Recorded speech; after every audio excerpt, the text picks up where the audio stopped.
My dad surprise my mom part 2 చూసేద్దాం. మేము తీసుకున్న రింగ్స్ అయితే మోమ్‌కి చూపిస్తున్నాము. సో, తను పెట్టుకొని చూస్తుంది. ఈలోపైతే డాడీ కొన్న గిఫ్ట్ అయితే మోమ్‌కి ఇచ్చేశారు. మా మమ్మీ సర్ప్రైజ్ ఫీల్ అయ్యి చిన్న స్మైల్ అయితే ఇచ్చేసింది. ఏంటమ్మా నా కోసం ఏం తీసుకొచ్చేసావని చెప్పేసి ఓపెన్ చేస్తుంది నెమ్మదిగా. ఏంటా అని చెప్పేసి అంటుంది. ఎప్పుడు ఏమి ఇవ్వలేదు. చాలా కొన్నారు. బట్ అన్నీ తీసుకువెళ్ళి కొన్నారు.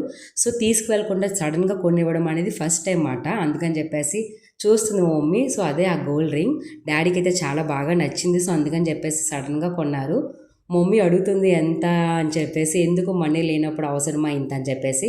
సో, బట్ డాడీకి నచ్చింది కదా! నచ్చినప్పుడు తీసుకోవాల్సిందే. అందుకని చెప్పేసి డాడీతో అయితే పెట్టించాము. మాకు చాలా హ్యాపీగా అనిపించింది అట్లా రింగ్ పెట్టిస్తుంటే మోమ్‌కి.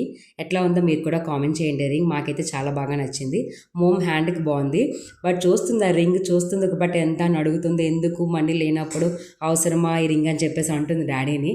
బట్ ఎంతైనా ప్రేమతో ఇచ్చారు కదా! సో, చాలా హ్యాపీగా ఫీల్ అయ్యాం అందరిమి. Thank you so much for watching.